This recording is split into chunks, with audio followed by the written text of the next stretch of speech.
So welcome everybody. You're in for a treat because Reverend Sunshine and I decided to share today's message, and this is an evolving process for all of us. So I hope you enjoy it. So we begin today our message with the themes that we have been gifted by the Centers for Spiritual Living. And the theme for the entire year of 2021 is Timeless Wisdom, Evolutionary Vision. And the theme for the month of May is Holy, Holy Uprising.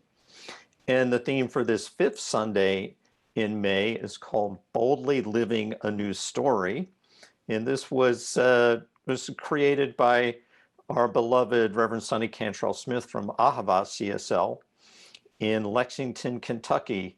And many of you know Reverend Sonny, as Reverend Sunshine and I both do, because we were all in ministerial school together at one point in a recent lifetime. Now, the intentions around this holy, holy uprising is that, you know, Centers for Spiritual Living, the Science of Mind teaching is a philosophy.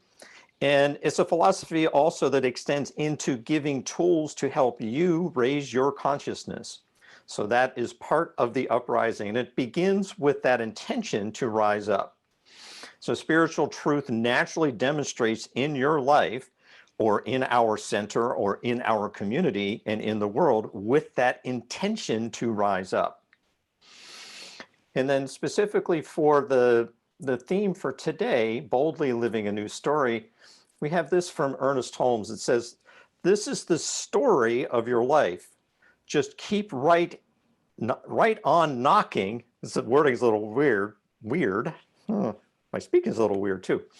This is the story of your life. Just keep right on knocking at the doorway of your consciousness until every no becomes a yes, that every negation an affirmation, and every fear of faith. And with that, I would ask Reverend Sunshine to elaborate. How beautiful that quote, that this story, that this is the story of your life, you know, that every no becomes a yes, to keep right on knocking, keep right on moving, keep right on speaking that which is for your highest and your best. Now, here's what I know about stories and about the storytelling and about our life. You know, the four famous words, right? Once upon a time. And as a kid, and I know that we have educators here on Zoom and in our Facebook family that have been educators, and we've all been children at one point in time. And I don't know about you, but for me, when it was storytelling time and we would sit with our legs crossed and just ready for the teacher or a family member to tell the story, it was like once upon a time, or even at bedtime. And, you know, and I can recall, you know, like Jack and the Beanstalk, and just about those kinds of stories about, you know, struggle, about hope, about adventure, about chasing your dreams, about fulfilling your dreams. I mean, stories have an amazing part in our life. They are the ways that we communicate. As a matter of fact, you know, science proves that when we tell stories, that there's a chemical that is released in our brains. It's oxytocin, and that chemical is really a chemical that helps us feel connected. And when I hear a story, immediately I feel connected. Whether it's a movie, I begin to feel that connection with another human being. And I begin to ask myself, you know, what is it about that story that I identify with? What is it that makes me say yes? What is it that makes me say no? You know, is this a story that is about affirmation that is about moving forward, or is this a story of struggle? What happens at the end? I mean, I don't know about you, but I love great stories, and some stories end in a cliffhanger. And so as we think about our spiritual practices, as we think about our story and the story of our life and our lifetime, there's also those opportunities for us to look at what happened. There is what happened, and then there's the story that we tell about what happened. And in the story that we tell about what happened, there is opportunity for us to either continue to stay stuck and to get angry and to get upset and to re-traumatize ourselves, or there is an opportunity for us to see it for what it is and continue to grow from it, because there is what happened. And if the story that I tell about what happened I don't know, I love exaggerating and telling a good story. So, of course, the story gets bigger and bigger and grander and bigger. Or the trauma gets worse and worse and worse. And what happens is I start believing the story that I'm telling about what happened. And if it's not just the facts, ma'am, just the facts, then I'm actually believing something that isn't necessarily true, because I'm so exaggerated about it, that it is either something that is harmful or something that is helpful. So I find that I'm always at choice around the stories that I tell. Are the stories that I tell stories that are true and uplifting, or are the stories that I'm telling or that I'm sharing, are they stories that actually bring people down? Now, the once upon a time, we hardly ever use it nowadays with social media, right? We have, 144 characters on Twitter. You better tell that story very succinctly. We've got pictures telling a story on Facebook and Instagram. And most of the time, people are always posting pictures and things about the happy times. But sometimes we never really get an opportunity to peek into times when they struggle and get over on the other side. So, today it's really about taking a look at the stories that we tell, and taking a look at, and making a decision as to how I want to use stories to move me forward, to stay stuck, or question mark. Like, what is the purpose of my telling my story? And then also taking a look at how I create a new story. Well, thank you for that wonderful elaboration. And of course, story brings together many different avenues of philosophy and teaching. And the science of mind point of view is that the soul, being the seat of memory, is how Ernest Holmes puts it, the soul being the seat of memory, already contains a record of everything that has ever happened to you. And these memories as a whole constitute the subjective tendency of the individual life. And this tendency can be changed through constant effort. And so by this, I want to introduce, how that change comes about in your life. And Ernest Holmes said in The Thing Called You, today you are going to take your life in your own hands, realizing God is ever with you. And of course, we offer many different ways for you to take your life into your hands, right? These we call spiritual practices, the practices of meditation, of treatment or affirmation or prayer, some form of spiritual study or reading, journaling, visioning, being of sacred service, seeing your spiritual counselor, giving as a spiritual practice. and participating in the beloved community of which you are all doing right now. And this is so that you are amplifying, that you're bringing into greater conscious awareness, into a greater expression, experience, circulation in your life, these qualities. And these qualities are that direct connection you have with your true essence. And your true essence is pure spirit. So all you're really doing in this effort, this constant effort, is that you are changing this tendency to be more of the good, the God that you already are. And so of these, spiritual practices and the qualities they bring forth, what about them is going to change your story. And so one of the things that's going to change your story is that doing something consistently daily, whatever it might be, whatever tiny thing that you can do, either at the same time every day or at the same trigger every day, whether it's taking a breath or a pause or becoming quiet and still, whatever that might be, or if you've already got an established spiritual practice, how you are going to apply some effort to evolving that, to changing that. And so, Reverend Sunshine, I invite you to share your feelings around spiritual practices.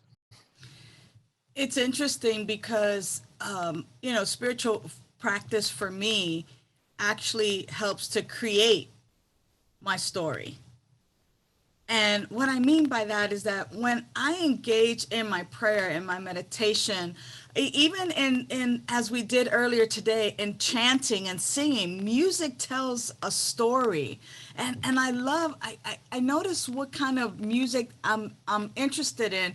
I'm interested in music that tells stories about how I made it beyond the struggle, beyond the pain. That yes, yes, I have pain. Yes, I have struggle. Yes, I might, be experiencing anxiety, fear, depression, doubt, anger. And by means of my spiritual practice, I actually live my genuine life. So whether it's a set time of the day or, as Reverend Kevin alluded to, a trigger, something that, when I feel hungry, I pray because I bless my food, or whatever that is, that when I am hungry, I am fed. When I am in fear, I move into faith. That happens by means of my spiritual practice. And so whenever it is that we are experiencing that fear, that doubt, that anger, anxiety, depression, despair, that can actually be the trigger. In other words, if we think about it, whenever I am in those spots, note to self for future, like put a flag in there. Put a flag in there that if I'm ever feeling or experiencing these things, that of course I get to experience them and feel them. But if I put a flag there, in other words, feel them for a time, and then that flag is a reminder to begin to engage in my spiritual practice so that I can create the life that I crave. When I was looking at all of those, the feelings of opulence and abundance and peace and power and harmony, like that is what I want to experience most of the time in my life. And so when I'm not feeling that, if I put a little flag there and go, oh, this flag is a reminder that when I feel this, that the moment I engage in my spiritual practice, that I can begin to get over to the other side, to the truth of who I am, and I begin creating my life by means of this, our spiritual practice. For me, as I also look out into how to be, as I am a human being and how to be, I depend a lot upon visioning where I get into a meditative state, and in that meditative state, I ask, what is the grand divine vision of my life? How am I to be? How am I to be? What am I to be? What is that feeling tone? And as I catch the vision, God's vision of my life, as the beloved, then I begin to use another spiritual practice that we don't talk about much, but it's a spiritual practice of visualization. So once I get the answer through the spiritual practice of visioning, I begin to see myself living that, being the joy, being the love, being the harmony, that it actually comes from within me, that I be that. And that is how to create a new story, because our stories, irrespective of whether they're quote unquote good or bad, I'm not judging them. I'm just simply allowing it to unfold, that when I'm feeling the fear, that I can actually, through spiritual practice, step into my faith and step into the faith of God and actually begin to shift and change, not cursing the despair, the fear, the anxiety, but actually appreciating it for what it is, having that flag there to remind me that I have a spiritual practice, the spiritual practice of visioning and visualization to help me create the life that I seek to live and how I seek to be. And there's some other spiritual practices in which our stories actually help us to grow, huh, Rev Kev? Exactly what I was thinking. So the spiritual practice of journaling is one that comes to mind because, there's a component to telling your story and having a listener, right? So dating myself here, how many times I can remember being on the telephone, telling somebody a story, hanging up the phone, calling someone else, telling them the same story. And again and again. And as Reverend Sunshine mentioned earlier, social media uh, kind of shortcuts that process because I can kind of tell my story in a few characters or a few pictures to a lot of different people at the same time. And, I'm not necessarily retelling the story, but I can guarantee you this. The second time I told that story, the story was a little bit different. So metaphysically, I cannot tell a story the same way twice because once I tell that story, I am somehow changed. Now, my intention is for that change to be positive and constructive, but I do want to accept the fact that sometimes people are talking themselves down instead of up when they're telling the story. And this is where holding that poise, that witness to that story, just allowing somebody to go through that is an important component. And I'll just share this quote really quickly from Maya Angelou.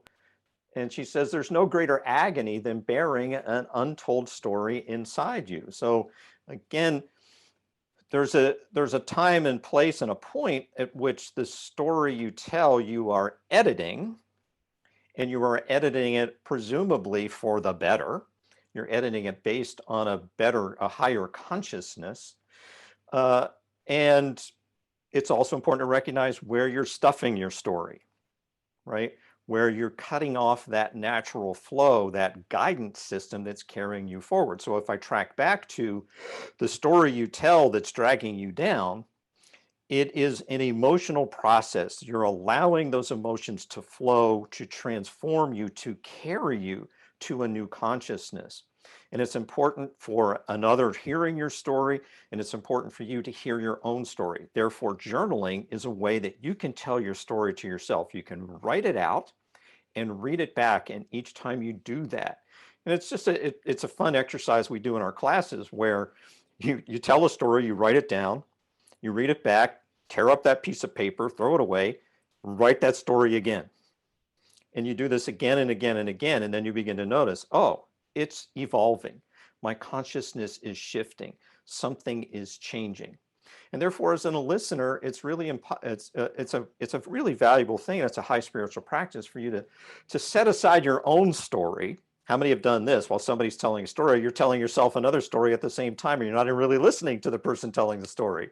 And that's kind of, two people in the same room soliloquizing, right? They're not really interacting with each other. That circuit has not yet formed, that bridge hasn't formed.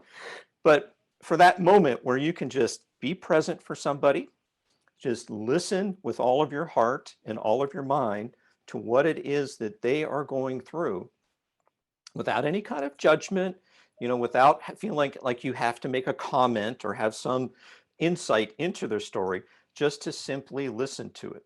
And it's a reciprocal universe. The better listener you can be to another, the better listener you can be to yourself, right?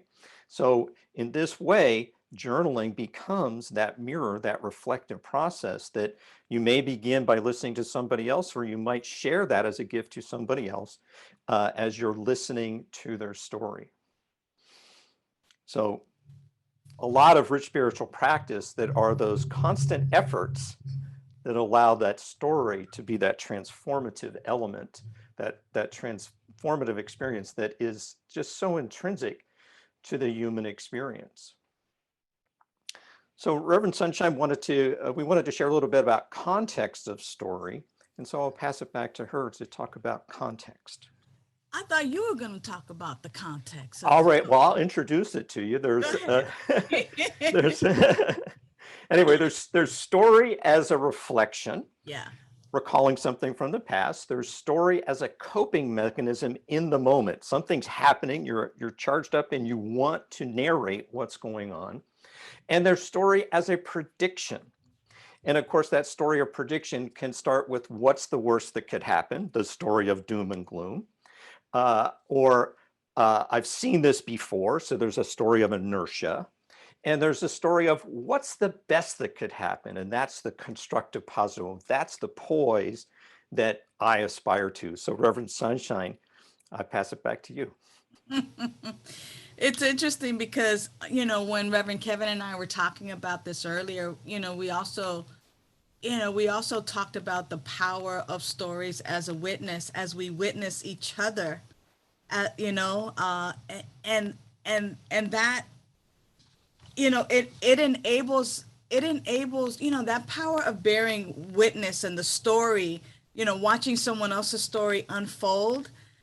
Even as we look at all of the context of storytelling, when I watch or when I listen to someone else and I witness their life as story overcome, or just the choices and decisions that people make, it's quite interesting how I again relate that back to me, and that we're always one, that even though we relate it back to self, the reason why we're relating it back to self is because there's an identification. Can that happen for me? Is that possible? Is that what I'd like to have happen? Or how would I have done that different? But when we bear witness as well, that we're the observer, we're standing by. I also kind of like to think of it as the cheerleader, especially as spiritual director, in all of your stories, your life as story, being that cheerleader to cheer you on to live the best life possible. It may or may not be the choices that I make for myself personally, and yet to be the cheerleader, the observer, one who encourages folks to continue utilizing their spiritual practices so that they are creating the life that they crave, the life that they want to live. It's a beautiful thing. My last real point here as well is, I've been going to lots of celebrations of life lately, and there's always the stories that people tell about folks who have shed the physical body. And some of the stories are just the impact that we make in other people's lives. And it always comes back to, what is the story that you want to have told about your life and how you impact the lives of others? Are you, are we even aware of that? And it can start today. It can start today with how we treat ourselves and how we treat others. Are you just the mean old grumpy person, or are you the person that even through the struggles still has that encouraging word? It brings me back to, of course, our vision and mission, which I say is not just our collective, but it is something that I've adopted personally, that by valuing and empowering all, I inspire a joyous and fulfilling life. That it isn't just something that we say on Sundays, but as I take this on for my own personal vision and mission, that I ask myself, am I valuing and empowering all? Am I living that truth for myself? What are the words that people are going to say about me and how I've impacted them? Not from a place of ego, but from a place of facilitator, of making life easy, of bringing joy, of being that person who reminds each and every one of us how beautiful and magnificent and powerful we are, that we're always at choice. And so all of our spiritual practices, when we engage in them, remind us of the truth of who we are. And then they remind us of the truth of who each and every one else is. And when I'm there, steeped in my spiritual practice, and then living from that place, I continue to create a new life, and I continue to tell a new story, not only about me, but I tell a new story about you. Because once upon a time, you may have been that grumpy neighbor or that person who I couldn't stand, but because of my spiritual practice and me knowing who I am and then me knowing who you are, there's a new story. Oh, I used to think that, but now I know the truth. And now I'm steeped in the truth. And so, with that, that's kind of really the point about the power of being at cause and the reminder that I am always at cause. I can always cause a shift and a change in my life, that I don't always have to stay in creating a story of doom and gloom, even when it feels that way. I mean, I think about Jack and the Beanstalk, right? And Mama, who was a widower, she said, Jack, go sell the cow because we're poor and we need money. Go go bring some gold coins. And so she sends Jack out to sell the cow, and he comes home with these magic beans. And she's upset about it. She's upset. But we know how the story ends, with the golden chicken who lays all the golden eggs. But that's the thing, is that even when we're in that place of doom and gloom, that we want to be aware that we can change and shift and create a new story that we're telling, recognize the truth of who we are, and that story never changes, right? That story never changes. That is the truth of who we are.